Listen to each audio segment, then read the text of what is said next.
Hello friends, welcome to my channel.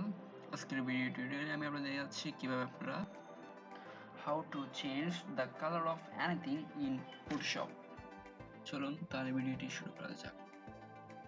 প্রথমত Photoshop open করে প্রথম ফাইল থেকে ওপেনে গিয়ে যে একটা পিক, ধরেন আমি গাড়ির পিকটা নিলাম, দেন ওপেন পিক, ছবিটা ওপেন হচ্ছে। যদি আমরা এই গাড়িটার কালার চেঞ্জ করতে চাই তাইলে আমাদের শুরু করার জন্য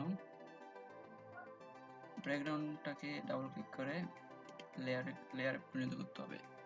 তারপরে ইমেজ, দেন অ্যাডজাস্টমেন্ট, ক্লিক। দেন আপনারা এখানে যদি এটা বাড়ান এবং কমান, দেখবেন গাড়ির কালার চেঞ্জ হচ্ছে। ধরেন আমরা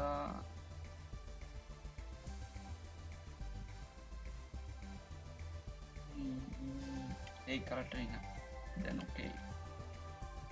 আপনারা দেখতে পাচ্ছেন আমরা খুব সহজেই ফটোশপে এই গাড়িটার কালার চেঞ্জ করেছি।